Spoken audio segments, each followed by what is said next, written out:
Katie. Good morning. I'm morning. Katie Chesky. I'm one of the assistant commanders here in Deltona. I'll start out with the statistics on crime. So far year to date, we are down 7.47% on persons crimes, 28.85% on property crimes, and overall we're down 23.98 on all crimes here in District 4. And for persons crimes, we have an 86.18% clearance rate for persons crimes. For property crimes, we have a 67.17% clearance rate on property crimes. That doesn't include frauds, and overall we're down 80.14% on crimes in general. And then if you want, I'll just go ahead and move into the crime. Go for it. All right, so far this rating period, we had 3 aggravated assaults that were cleared by arrest. We had 9 domestic violence aggravated assaults. All of them were cleared by arrest. We had 37 domestic violence simple assaults we had 36 of them were cleared by arrest, and 1 was filed with the state attorney's office. We had 4 simple assaults. They were all cleared by arrest. We had 2 domestic violence stalkings. They were all cleared by arrest, and 2 domestic violence robberies, and those were all cleared by arrest. Which will move down to, we had a burglary to a residence where at 3037 Branchville Drive here in Deltona, the defendant entered into a screened-in porch while he was intoxicated. Ultimately, he was apprehended by K-9 and he was arrested on that charge. 2473 Austin Avenue was another burglary. This was domestic related. It was a domestic between, the first one is the domestic related at 3037 Branchville. The second one at 2473 Austin was where an intoxicated male was found on the back porch. Then we had a vandalism at 180 State Road 415, which was at the Dollar General. This was also a domestic incident where the girlfriend got upset with the boyfriend, threw a large rock through the front windshield and flattened the tires, and she went to jail, so that was cleared by arrest. We had another vandalism at 1315 Briarwood Avenue, which was Campbell Park. I don't want to interrupt you, but I can say this with the deer on his corner. They're not exactly spring chickens involved in that. So, Well, that doesn't always mean that. that was one of the things that jumped out was when things were like 1963. Oh, wow. That's something to do when you're younger, not when you're in your 60s. Sorry, Kate. Well, still, she has the passion, I guess. There was a road rage incident that started while the 2 vehicles were pulling into Campbell Park. The victim got out, went fishing, came back, and discovered that his vehicle had been damaged with key marks and then spread with bird feces. The defendant on this one was located and arrested on that charge. I already spoke on the 2 domestic violence robberies. We had 2 significant frauds that I will skip over and save that for Sergeant Almazi to speak on when he gives his presentation. We had a motor vehicle theft at 2311 Jennington Lane here in Deltona. There was a white Chrysler Pacifica van that was stolen from the driveway. The victim believes that it was caretakers for the daughter, and this one was assigned to ISS.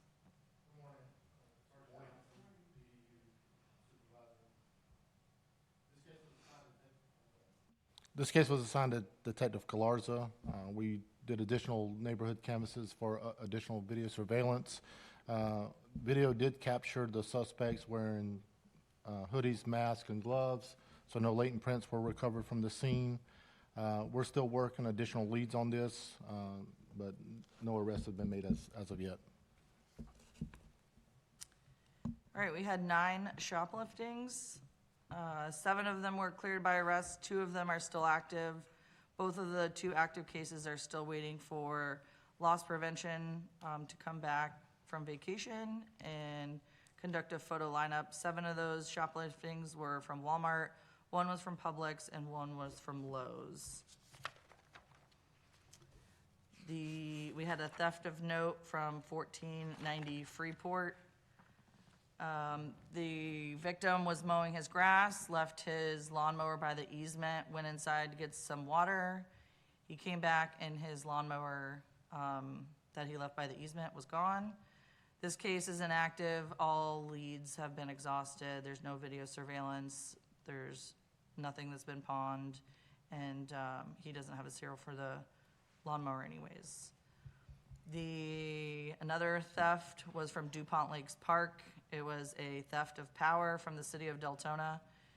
There was a camper that was parked next to the park for a few days, ran an extension cord, and stole power from the city, and that defendant was arrested and taken to jail. We had another theft at 100 Sweet Gum Woods Court.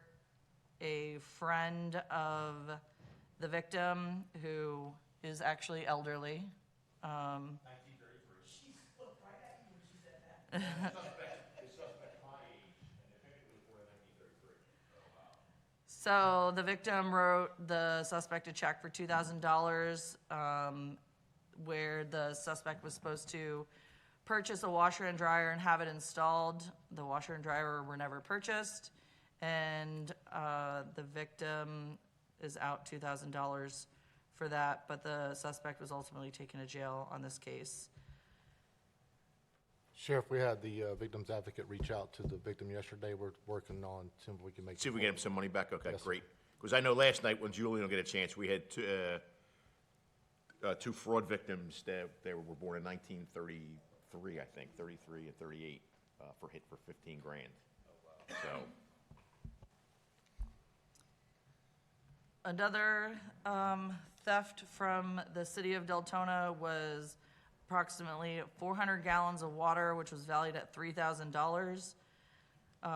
The defendant on this one was taken to jail after they hooked up to the water at California Street and Evergreen Avenue.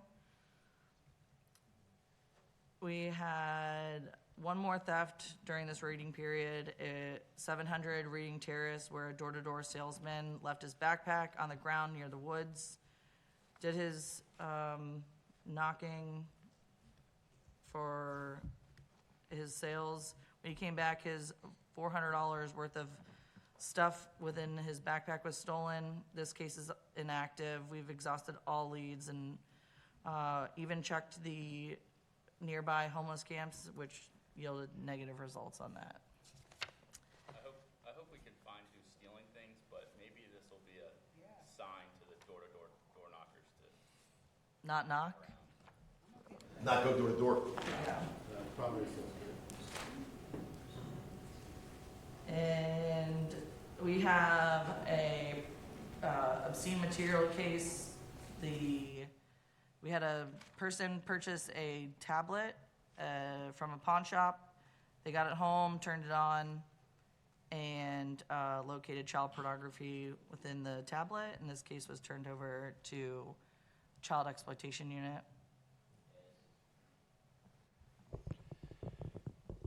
This is an active case. They're doing a forensic dump on the tablet to see if any charges are applicable and to who. We had a weapons law violation at 381 Coventry Estates Boulevard. A male was walking his dog when 2 dogs got loose. He discharged his firearms at the dog to protect himself and the dogs, it worked, but then someone else came out of a neighboring house looking at all the commotion. The defendant then shot in the direction of the nosy neighbor, which got struck in the t-shirt by the bullet. Didn't strike the actual person itself, but he went to jail on that portion of that.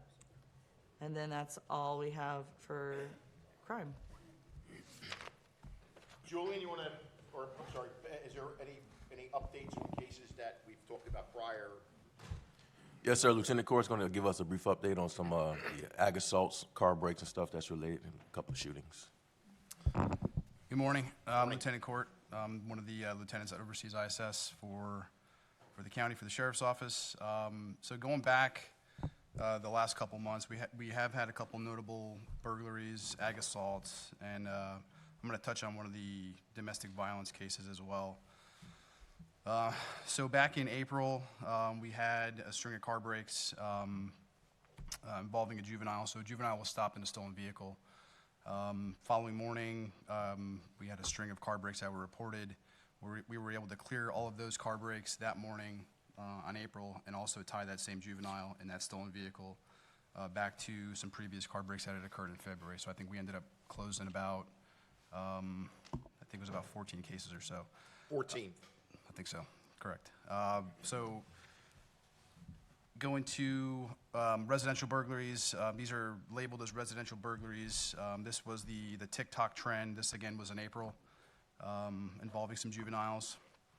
So in this instance, 3 juveniles that were pretty quickly identified. Were just going around the neighborhood, kicking in doors, causing fear, panic throughout the neighborhood for some of the homeowners. We were able to quickly identify them, working with Director Kwan and her crew, as well as some of the SRDs. We were able to identify them, and we cleared all those out as well. Another notable burglary that we had was to the OHM, I think it's pronounced, or OM Smoke Shop, as well as the Dominican Salon right there on Providence Boulevard. This was a one-off where a suspect had taken a concrete block, essentially, and smashes the front door, the glass door to both businesses that were side by side, goes in, ransacks the place, steals some THC cigarettes. Luckily for us, he was very sloppy, left his prints inside. We were able to get a positive print hit by the great work of our latent print unit. When we confronted him with that information, he obviously denied it, but we were able to close that by arrest as well. We already did talk about the ag assault, so I'm gonna jump to some domestic violence, or a domestic violence case. So Lieutenant Teskey, she noted that there was about 36 out of 37 domestic violence cases were CVA'd. On the surface of that, when you think about patrol's response, yeah, a lot of those cases are solved, cleared by arrest by patrol. However, there's a lot of the times, doesn't really go mentioned, a lot of the work that goes into some of these cases that have to develop, right? So one case in particular, there was a domestic violence battery where the female victim, she was punched, beaten, thrown down, and then her boyfriend, ex-boyfriend, fled the scene prior to deputies' arrival. This was on Saturday. We had exhausted all of our efforts countywide to try to locate him. We couldn't find him. Went to some of his family's residences, did attempts to contact. We were pretty confident he wasn't in the area, or he was at least bedded down so good to the point where we couldn't find him. Monday morning rolls around, she doesn't show up for work, right? Detectives are immediately notified of that, and that kind of makes the hair on the back of our neck stand up, right? Her family doesn't know where she is. Her employment is calling her family, hey, where's so-and-so, she's not here. I think initially as well her phone was off. So you can think like we're thinking worst case scenario, exactly, right? So the good investigative effort that Sergeant Johnson and his crew did is we hit the ground running. We were, again, thinking worst case scenario. So through law enforcement technology, eventually her phone did come back on. We were able to track her vehicle northbound on Interstate 75 through Georgia, through Tennessee, through Kentucky. Ultimately, we tracked her by contacting law enforcement ahead of where she was going, north of where she was going, and talking to some family. We realized that she had family in Ohio. Didn't tell her immediate family here where she was going, but we were able to contact local law enforcement up there where they stopped her vehicle. At that point, we had entered her as missing endangered, right? So they did a traffic stop on her car. Lo and behold, who's with her? The boyfriend, right? So he was arrested in Ohio on our warrant for felony battery. Well-being check on her, thankfully she was okay. and he was also arrested on additional charges in Ohio for narcotics possession and resisting arrest.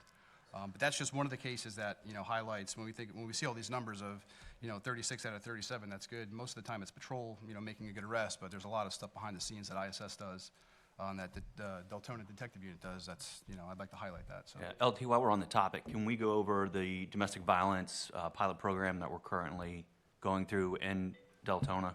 I think CID and the district also. If it's for me, I'm not here. Sure. I'll speak on that. Thank you. So this is something you guys had talked about with digging down into domestic violence, so, go ahead, Jerry. So a couple months ago, it was a pilot program was implemented for us to oversee as far as all the domestic violence cases that come through the district. What we'll see in some of those cases where some things get left out of the investigation and all that. So what happened was when a report comes to my desk on a domestic violence case that patrol either arrests somebody on or anything like that, it will get reviewed by a detective. All the evidence is confirmed, that photographs, everything that needs to be put into evidence is confirmed, and make sure it's done. So when the state gets the case packet and the case is complete, and then obviously we'll follow up on anything that needs to be followed up on as far as additional interviews or anything like that. So, but it seems to be working well. When we first implemented it, we had a lot of missed stuff that was being missed. Since, it's been a lot less, and it's being taken care of on the patrol level for the most part. You guys pushing us for that additional victims advocate has worked out really well, too. Thank you for doing that. And I think an additional point here is trying to identify repeat offenders and why they're repeat. The victim advocate also holds the victim's hand, walking through processes, through restraining orders, so on and so forth. So they have all the resources that they need. So, as the sheriff said, that victim advocate assigned to the city of Deltona is huge. And I think County Councilman Reinhardt, when that ordinance is going to require them to register, like sex offenders register, that's going to be public, so you can see, hey, this guy, he's been in 3 relationships, and all 3 women that he's been with have ended up being victims of domestic violence. Will go a long way to help him where we're trying to go. Do you know where they stand on that ordinance? I've heard when he first proposed it, I didn't hear any opposition at all to it. So I don't know the answer with the ultimate. I'll reach out to them. We should be coming forward. Sheriff, can I give one update Yeah. on the case that Lieutenant Court was talking about? So the victim in that case, she obviously met with the suspect and they left together. She goes into the state attorney's and does a complete recant of her entire story of what happened on the DV portion of that, and now she's being charged with filing false police report. So we had a lot of resources out that night, helicopters looking for this guy, all because of, Right. so. Seriousness of what was going on. Yep. Yeah, absolutely. Julian, you want to talk about the big picture and what we've done with your unit since you've Sure. So as far as the cases in Deltona for this period, we had 2 significant ones. We had a lady, she was involved in a romantic relationship for several months with someone she met online. She ended up losing about $98,000 through gift cards, crypto, clearly overseas suspects. We had another case, which is part of a large trend that we've seen, the law enforcement impersonation scams. The victim here lost about $25,000, I believe. Just over the long weekend, we had 7 of these cases, and they all originate from Georgia prisons, and we work with their intel unit, the Georgia prison bureaus.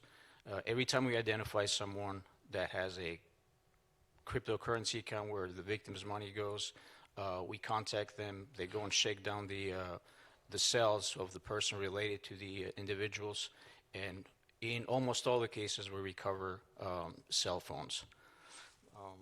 Most of them are relatives of the individuals that are in prison. We had one recently.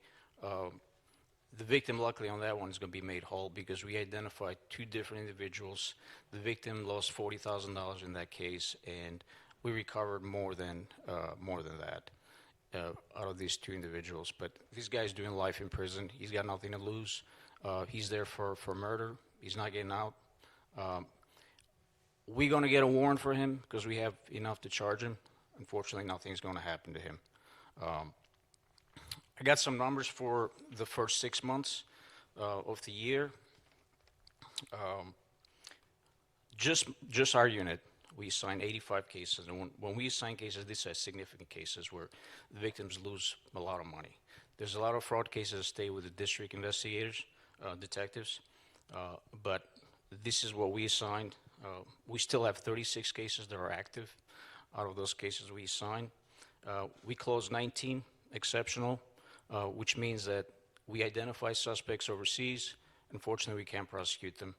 In a lot of these cases, we actually seize money from the suspects. We just can't prosecute them, bring them here, or charge them. We closed 20 cases, either by arrest or by arrest warrants. Most of them were arrested. We have 6 outstanding warrants currently for the 6 months period.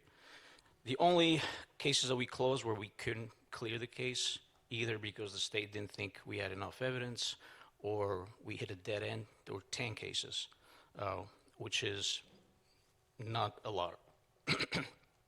Our current clearance rate is 46% when you count the cases we can prosecute, where the victims are overseas.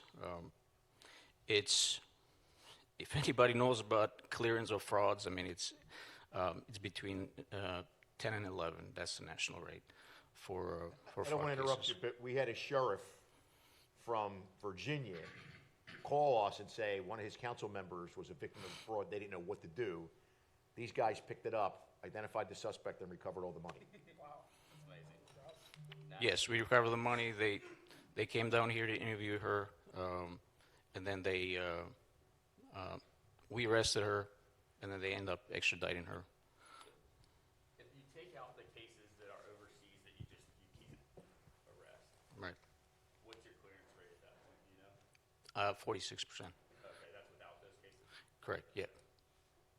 Thank you, guys. Yep. As far as money, the money loss is significant. Just our unit, the case I've signed, we're at $3.4 million for the first 6 months. Out of that money, we've seized about $630,000.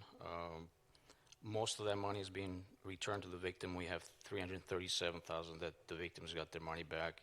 The rest is waiting for the legal process to go through before we release the money. Do those foreign nationals go on any sort of list that prevents them from ever coming to the U.S.? The problem is that we don't even know if that's their real name. A lot of these exchanges, they don't have safeguards. I mean, you can get an ID and, send it to the exchange. And in most cases, we don't know if that's an actual name, but, It is a good question, though. yeah. How much of that is Deltona? How much of that happens just in Deltona? Deltona is not as significant, whether it's because this is a younger population, I believe. Most of our cases are on the east side, especially people that live on the beach side. Yeah. As far as the percentage of money that we recovered, we're at 18.3%, which as a number might not sound a lot, but it is a lot.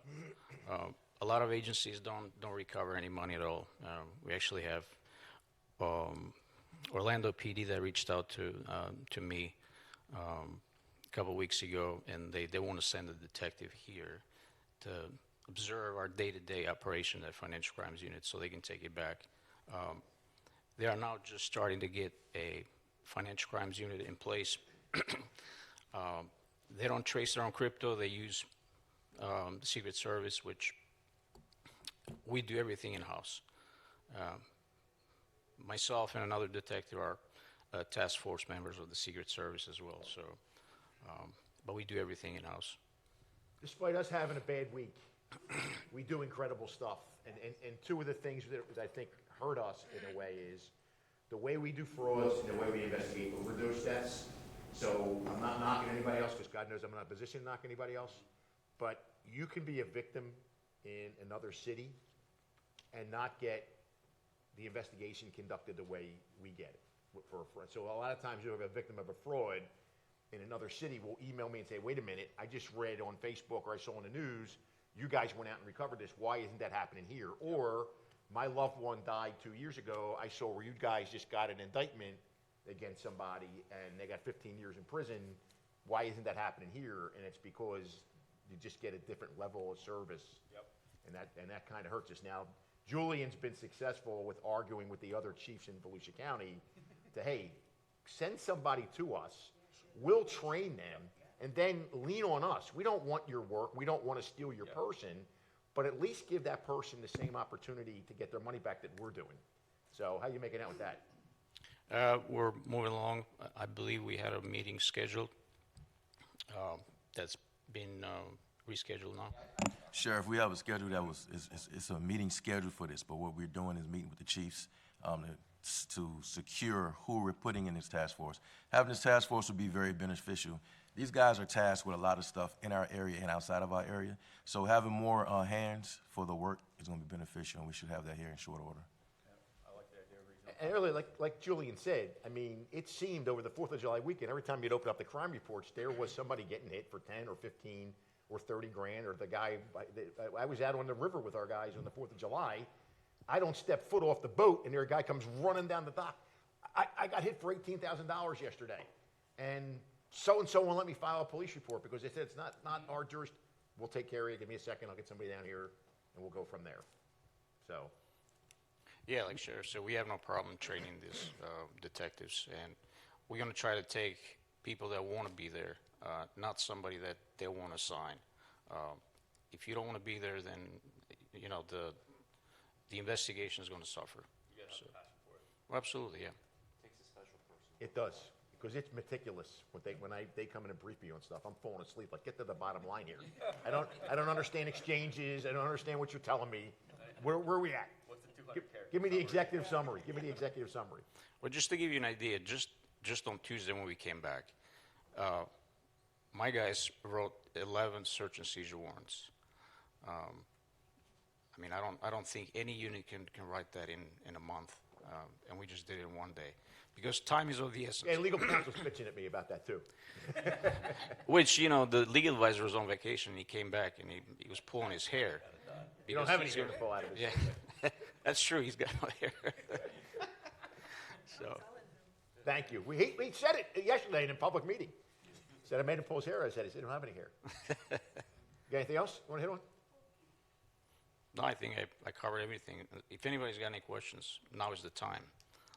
So you're not going anywhere. You'll be here afterwards. Thank you for all you guys do. No, thank you, appreciate that. Where we have a large elderly population, a large vulnerable population, that means a lot. So thank you. Thank you, absolutely. Like I said, last night they got the one with the people born in 1933 that got hit for 15 to 18,000. They don't even know how much they lost yet. Oh my God. They're still trying to figure that out. I couldn't imagine. Born in 1933, they're what, 93 years old. That's a significant chunk of money at 93 years old. Absolutely. You never recovered from that. Yeah. I mean, we had one that they got 250,000 back on. These are 2 college professors in their 80s, fell for a Bitcoin scam and lost $1 million out of their 401k. Everything they had saved their entire life, they fell for a crypto scam. And it was only by the grace of God that they were able to get 250,000 back because the bank is overseas. And I think, if I remember correctly, the FBI and Interpol are looking at them and they just, here, take it, just so you don't look anymore at what we're doing. The exchange is under investigation by the feds. There you go. They won't cooperate at this point, because that exchange would never cooperate with us. We had never seized money from them, and then we got with the FBI, and they put a lot of pressure on them, and they transferred the money. So is it one exchange that is the primary culprit and are involved in all these? Or No, there's several. A lot of these exchanges don't operate in the United States. They're under no obligation to respond to us or honor any of our legal services. And while the elderly population is the main target, you would be shocked to know how many people in their 80s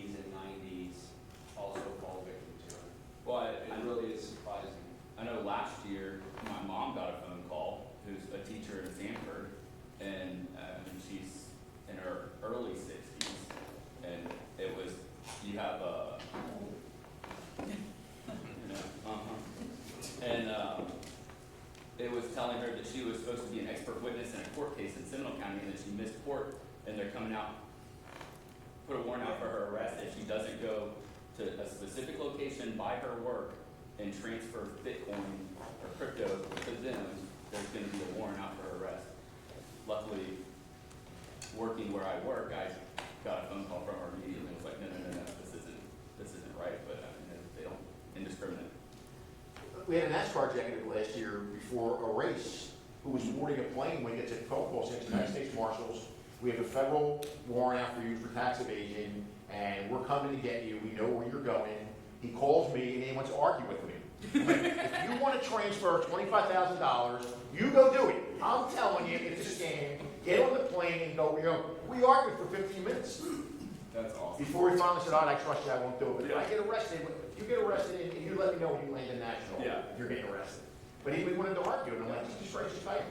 Or write me the check for $25,000. We'll put it right in the foundation. Carl will be happy.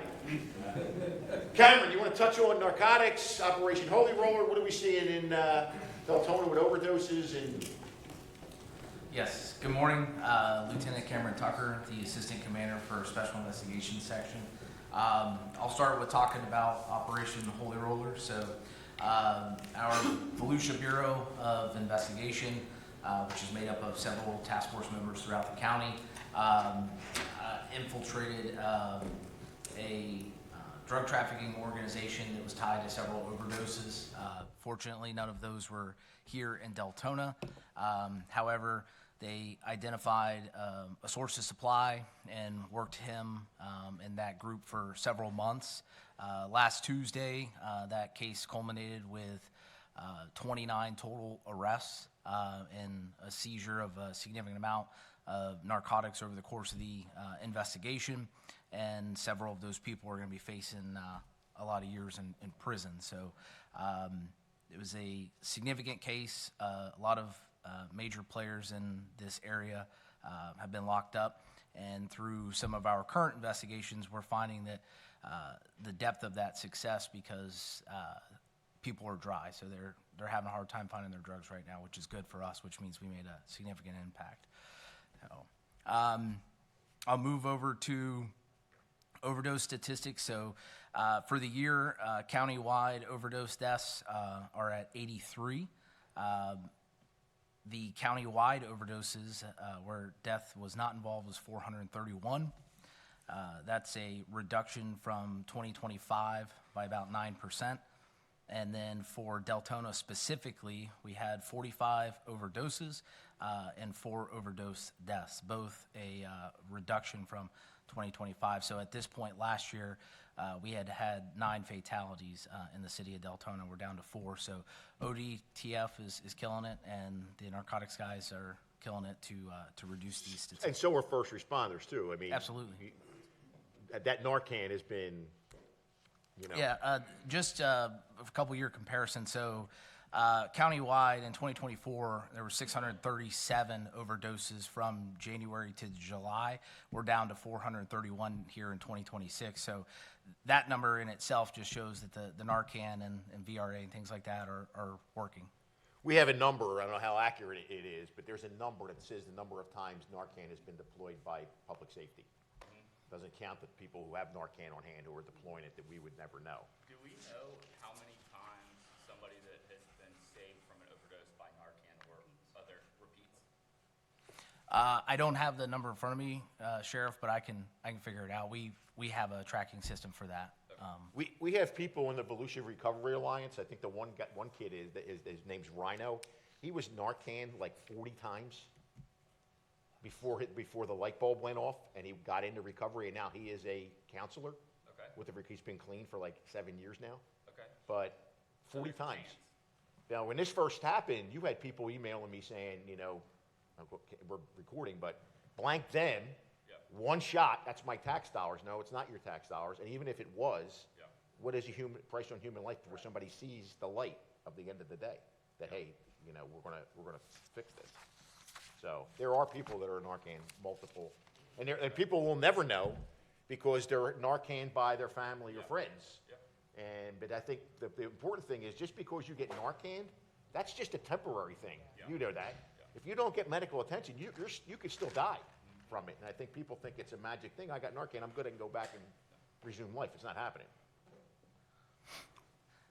Before I move into the specific statistics for the narcotic seize, I want to highlight a case that we spoke about during last CompStat to kind of put these numbers in perspective so we don't think there's a prolific problem here in Deltona. So back at the end of April, VBI and our Deltona narcotics team partnered up with the DEA and the Postal Service and Broward County Sheriff's Office where they concluded Operation Ghost Crew, which was a major investigation into a drug trafficking organization that was supplying large volumes of narcotics through the Postal Service, so they were shipping it in from all over the country. Two of those posts were here in Deltona, one off of Pearl Street, and the other was off of Juliet Drive. During that search warrant, they seized about 3 kilos of cocaine, 15 pounds of methamphetamine, 12 pounds of mushrooms, 23 bottles of codeine, 10 boxes of tapentadol, and then about 5 pounds of MDMA powder, and over about 80,000 pills, alprazolam, oxycodone, MDMA, and some firearms. So from year to date, the Deltona Narcotics Enforcement Team, they've assigned 45 cases.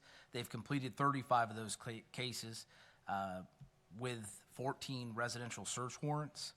And through those efforts, they seized 4,914 grams of cocaine, 92 grams of crack, 7,550 grams of cannabis, 18,161 grams of fentanyl, 1,236 grams of heroin, 6,368 grams of methamphetamine, 82,152 different scheduled narcotics pills, and about 12,533 grams of other narcotics and paraphernalia.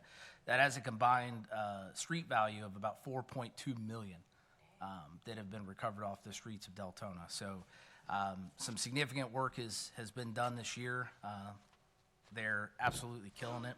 I've got a couple of cases specific to highlight from the last CompStat meeting that we had here. The first of those cases was at 3216 Tealwood Terrace in Deltona. In September of 2025, a gentleman by the name of Demarcus Few was released from prison. He's a prolific drug trafficker, and he likes to flee at high speed from law enforcement and discharge firearms from vehicles. So when he was released from prison, we put him on our board to monitor and see what he was going to do. And sure enough, he immediately got back into the game, and we identified that he ended up picking up a fleeing and eluding charge out of county, and a bond revocation was put out for him. So we made him a target for apprehension, and during the efforts to apprehend him, we ended up getting him after a fleeing and eluding incident where we found 236 grams of heroin in his car. And he was secured without incident. So we tied him to a specific house before the fleeing incident, went back, completed the search warrant there, and seized an additional 25 grams of crack cocaine, about 3.8 pounds of cannabis, and $34,000, a money counter, and a vacuum sealer. And he went back to prison. So currently he's scheduled to take a plea. Now, if memory serves me correct, he just got out after serving 7 years for the same stuff, and he was locked up 6 months after getting out of jail. Yes. At what point does he go away forever? That's a good question. That is a good question. He's facing probably about 25 years on these charges, plus he's got some, I believe some of his stuff is going to be considered PRR, so. But you know, and we all know in this room, it's like making sausage. What it goes in as and what it comes out in the back end are two different things. Second case I'd like to highlight was 1190 Hemingway Drive. This came onto our radar because of a shooting that had occurred in the area, and we responded out and did a search warrant for narcotics. This I'm going to butcher the pronunciation, Jonick and Elijah Woodbury were the subjects in this. Throughout the search warrant, we had already done a buy-walk operation involving this subject, and the search warrant yielded about $108,000 in currency, 1,200 grams of cannabis, which is about 2.6 pounds, 30 grams of cocaine, 10 pills or so of tramadol, a couple of amphetamine pills, and we seized her passenger vehicle. She got locked up on possession of Schedule 2, possession of Schedule 4, possession of Schedule 3, possession of cannabis with intent to sell, sale of amphetamine, and sale of cocaine, and she's still being held without bond. Mr. Woodbury, he was a juvenile, and he went on violation of probation, trafficking in cocaine, and possession of cannabis with intent to sell. So I expect, based on the updates from the state, that they too are going to be looking to take a plea. The case is significantly strong.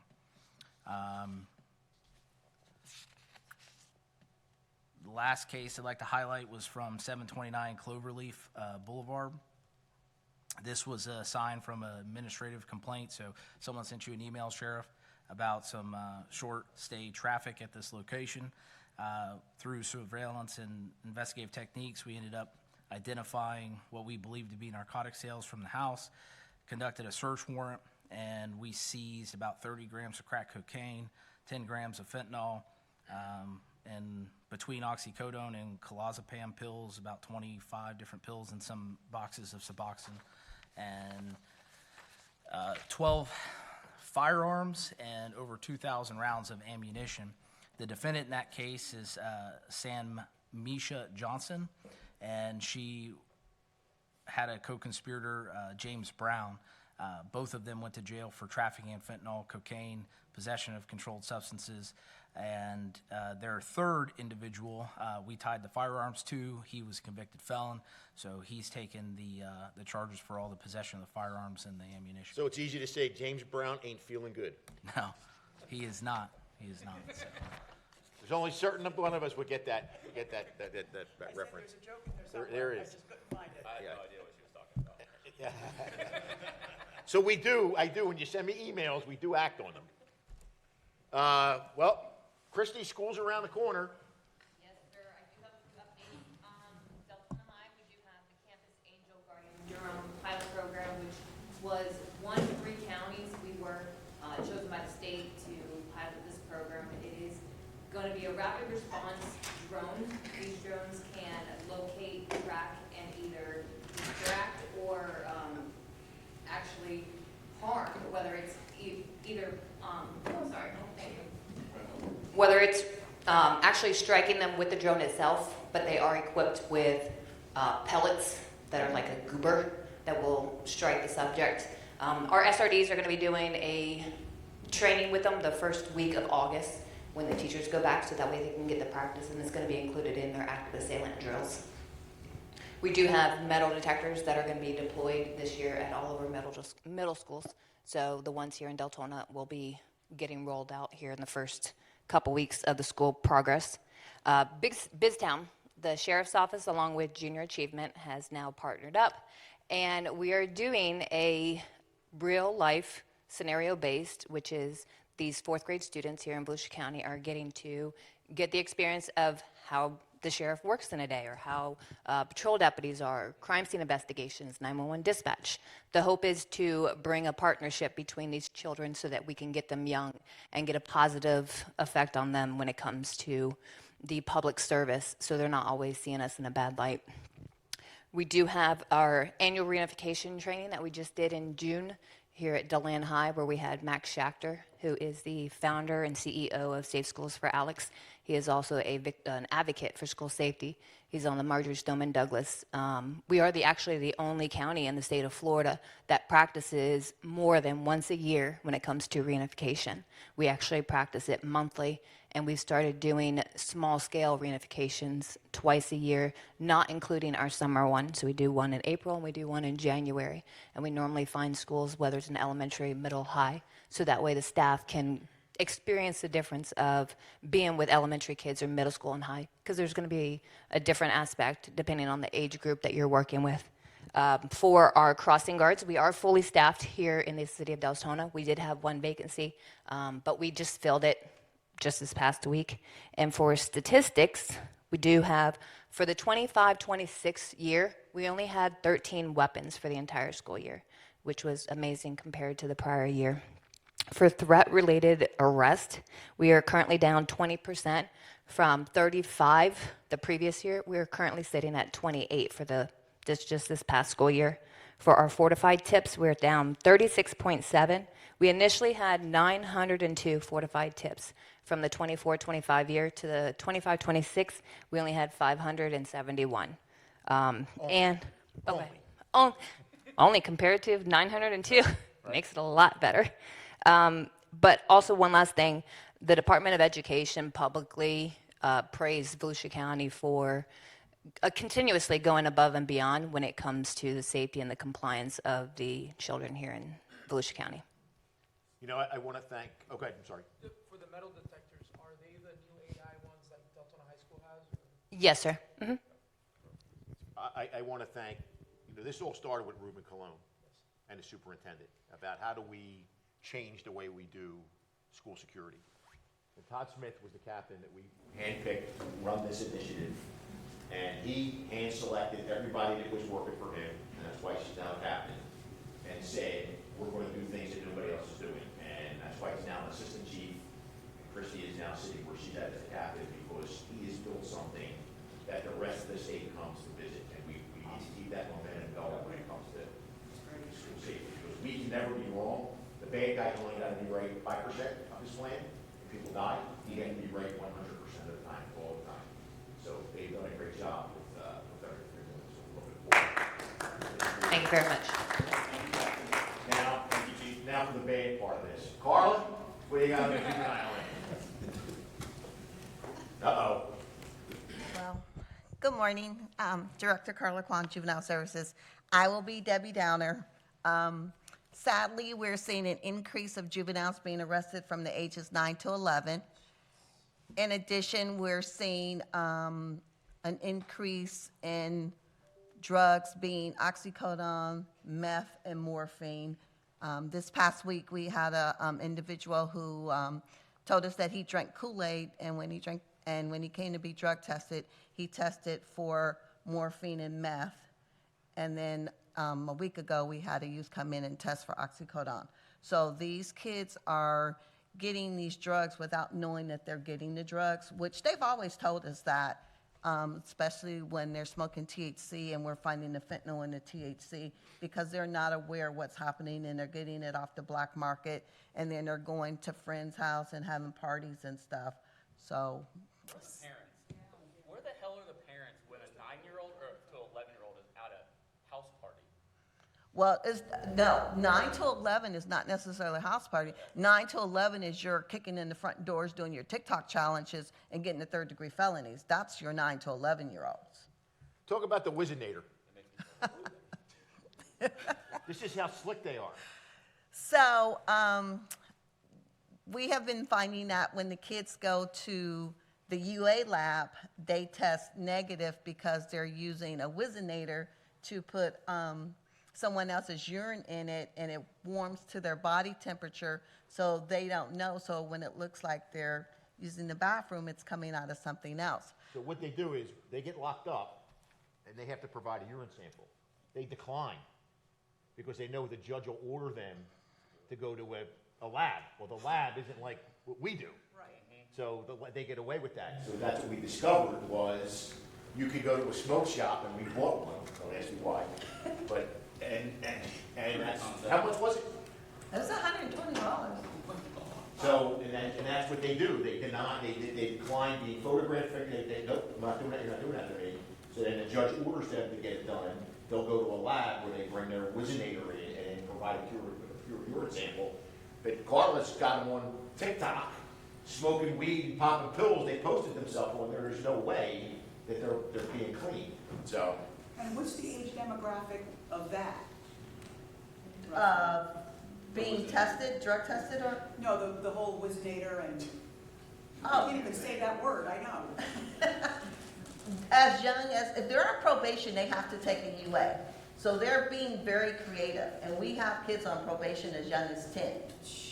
So what happens is when they come to the Family Resource Center, all kids are searched before they're taken UA. So that's why our test results are now showing positive. So we've seen an increase in drug testing of juveniles because now they're being court ordered to come to the FRC instead of the Yeah, the UA judge- level. At that age, they already The have. judges street got, the knowledge. judges got slick and said, no, you're going back to the sheriff's office.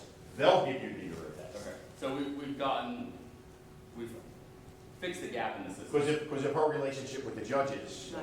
she was able to get that fixed, whether a couple phone calls, just order them back to us. Yes. So, That's and they know when they come in, because sometimes I walk in there, and you'll see 3 or 4 of them sitting in a chair, and they know what's about to happen. They're getting violent, so it's pretty cool. What else you got? That's it. We're just hoping for a safe year.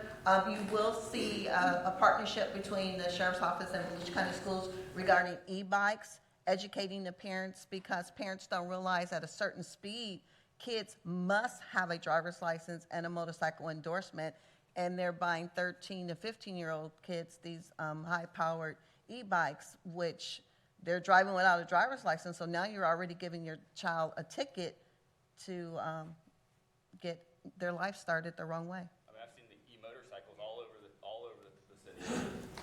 Just kids, they seemingly in their middle school, 13, 14, 15, no pedals on it, it's a legitimate e-motorcycle. And remember last year, Yeah. how lucky we were on the first day of school, that young man survived, what happened to him. So, When you put some information out, can you share some of that with the? we are, I think I gave Christy, we got a flyer from DOT yesterday, which is pretty good. We're gonna work on getting all that stuff out. Okay, that way we can help share it to the community as well. Yes, we've already requested several of those flyers from the DOT that are gonna get delivered to the districts so that the deputies can start passing them out. So we are working with our PIO in Japan, Volusia County Schools PIO, to get information out, before school starts and even during school. And if you guys wanna do something with your TV, with Deltona TV, then now's the time to get together That's, and blast that out. that's where I was going, if we could move in the city PIO as well, so that we can. Yep. Got it. Yeah. Adam, we'll end with you. Sure. What do we got recruit-wise, what's going on, hiring? Hold on, you got a mic coming your way. There you go. So good morning, I'm Lieutenant Adam Huffman, the Assistant Commander at our training academy. So as far as we have 2 new hire classes in session right now. So we have 12 deputies in the new recruit process. They're getting ready to take their state exam. So that's 12, and we also have another class of 12 what we call new deputy training, which is our prior service hires, both in-state and out-of-state applicants. A lot of qualified guys and gals in that class. They just started a couple weeks ago, but doing well. So by the end of this calendar year, we'll have about 24 sworn personnel, should they all make it through the end of their in-house training and field training, that'll be able to be added to our staffing. So we're also conducting interviews this week. Captain Sheps, the commander, is actually on the interview panel at training. That's why I'm subbing for him today. But they're doing 22 interviews today in a group of about 75 people we're interviewing for the next academy class. So of those 75 folks we interview, they'll be pared down after they go through their background, their psych eval, their polygraph, and those presentations will get brought to the sheriff and his executive staff for a final hiring decision for a class we're slated to start in October. So trying to keep the ball moving with qualified applicants. We've also kind of revamped our recruiting efforts. With the sheriff's leadership, we added a recruiting sergeant, and we have a team that's now reaching out, trying to stay in better touch and doing state of the industry, cutting edge things to keep our more qualified recruits on the hook and through our process, so we don't lose people, to keep get the best possible applicants through the process. So. And the other thing I'll add on the training front, we're excited. We're going to open a new facility here in the coming weeks. There's a new 4,000 square foot indoor training facility that we revamped. It's named the Critical Decision and Tactical Application Laboratory. Again, it's a 4,000 square foot building, open space where we do our defensive tactics trainings. But more importantly, we also do our scenario-based training there. So beginning August 10th, we're going to do our annual deputy refresher training. So all sworn personnel will be coming through that training. The focus this year stems from a call that happened in Deltona this calendar year, where we had person suffering from autism who was in crisis, armed himself with a knife, came out, could have been a situation that turned into a lethal force where we had a deputy use discretion, and fortunately that individual's father prevented a tragedy from happening. So we've done a great job at this point at bringing in autism training that helps our deputies recognize autism, but we're trying to take it to the next level of giving them tools, verbal de-escalation tools and other tactics to actually handle people in crisis, not just recognize it. So we've partnered with UCF CARD and the Marcus Institute to get some, again, state-of-the-industry de-escalation tactics in place, and we're going to do that training, and then the deputies that go through that training will use that new facility to be able to go through scenarios employing the things we teach them through this deputy refresher training upcoming, and being able to do that in a climate-controlled, weatherproof thing that doesn't stop us from the storms in the afternoons greatly helps us to be able to do it efficiently. So You guys are more than welcome to come out and tour that. Do you know enough to talk about Saturday's event with the comm center? Yeah. I can briefly hit on it. So through our recruiting initiatives, a big shout out to HR. They don't have a representative right here, but they're working with our telecommunicators. We've had like nationwide, we've had a hiring crisis and a staffing crisis with telecommunicators and retention crisis. Director Diagati has made massive strides in improving that, but they're still striving to get across the finish line with keeping that staffing to where we're ahead of a lot of our local competitors. So Saturday they're having a hiring event where they're going to do interviews on site there at the comm center. I believe she mentioned they have 22 or 25 people taking part in that. There's a pipeline that we've had through our Volusia County schools. We've had several high school people get their certifications while they're still in high school, so that they're hireable. Another thing we do on the telecom side is, for those individuals that come and interview for deputy that may be that 18, 19-year-old mark that don't have a ton of education or life experience, if they're a good person, we'll kind of direct them to the comm center and say, hey, why don't you go there, try to get a year or two of experience, and then if you still have the passion, come to the deputy route. We've actually seen some success. We've had a few comm center employees interview on this deputy recruit class. So, trying to creating that pipeline to get them involved in the family early on. So, but that event's going on Saturday, so it should hopefully be lucrative for the comm center. That's only for comms right now, for deputies. Just for comms. Because are we getting a lot of applications from New Jersey, New York area? The NDT, go ahead. Yes, sir. So we currently have 2 cities off the top of my head. We have 2 individuals, one from Fall River, Massachusetts, one from Hudson Falls, New York. Those are our two out-of-state folks that just started in this class. But we do tend to see quite a few applicants for every NDT cycle from the Northeast. We have a young lady who's got the Marines. Yes, she's in the deputy recruit side. Very strong interview, so we're hopeful for her in the process.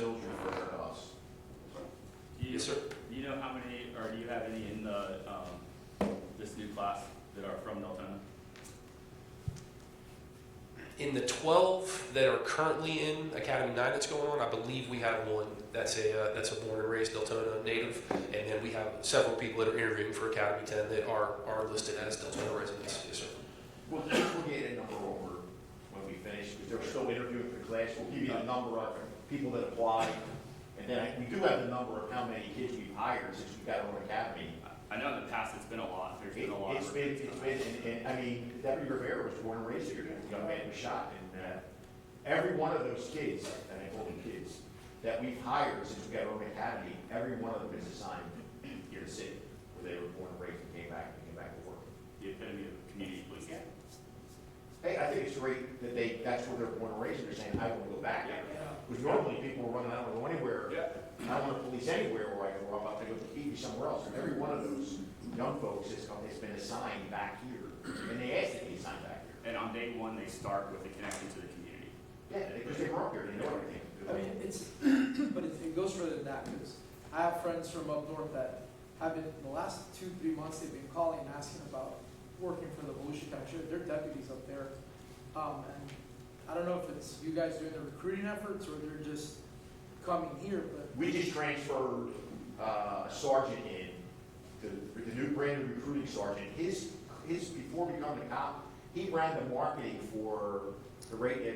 Radio guy. He was the WNDB, I think. He did all of their marketing, so I mean, he knows what to do. So that's why he put him in charge there. And I mean, there's a Pine Ridge flunky back there.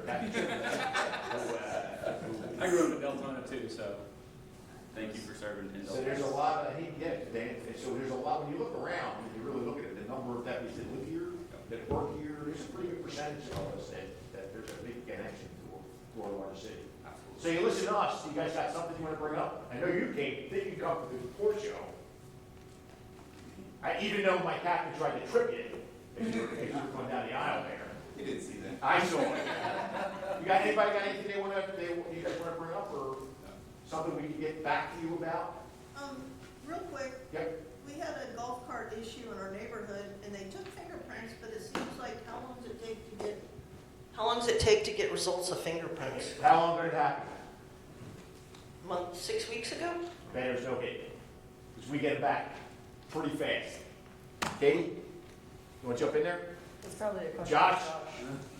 Yeah, when you said 6 weeks, I was thinking, same thing you said, Sheriff, it's one of our cases, and I'm pretty confident it's probably already Well, got, like a list specific. Just a brief scenario. We found a golf cart in a vacant, Lennar home has a little lot. We found the golf cart. We called the sheriff's department. The sheriff's department came out and did a report. I spoke to him. I don't know what transpired that day. That was on a Monday. So we said, we're not going to let it sit here because we do have bad children in our neighborhood. So we pushed it behind a fence and we waited. 2 days later, Randy gets a phone call from one of the sheriffs stating, I know you've had some issues. We have a missing golf cart. Randy's like, I have a picture of a golf cart we found, which the sheriff's department already did a report. But the Pels did not report their golf cart stolen for 2 days. So we put 2 and 2 together, but if the golf cart was reported stolen on Monday and on Wednesday, where's the disconnect? Katie, you want to pull the report, or do you know, you want to pull the report and get back? That was assigned to ISS. Yeah, we, obviously, Randy got with me on the CompStat meeting that day. The disconnect was the Pels didn't report it until after the deputies had already gone out and ran the serial number on the thing, and it didn't come back and stole it. It was just abandoned in the woodline. We have since addressed the disconnect on why it was left there, but the detective was working that case. We have video of the 3 juveniles that were driving around in the Peach Creek neighborhood after they had stolen it. It's just no fingerprints came back on it, and the video that we have, you cannot identify anybody. So, but we're still working on the case right now. There's a couple juveniles that match the description that Randy alerted us to, with a very father with very significant criminal past, but we just don't have any evidence that it was them at this point. Are you good with the cameras in the parks? Are we missing anything on our behalf? Omar, Katie, cameras in the parks? As far as, are we needing? We good with them, need to improve, what do we? As far as we know that they're all good and they're, I didn't know that there was an issue during 4th of July of them being struck by lightning. Well, I'm not sure if they're all back up and running yet. Our comm center gets hit by lightning, so when they need around, it's hit all the time. We got hit by lightning 3 times the park. Really? Lights went out completely. Omar, anything about that with the cameras? Are you good? No, cameras are good. Good with what you're saying? Okay. All right. Thank you, guys. Thank you. Let me see if they're here. Thank you, guys.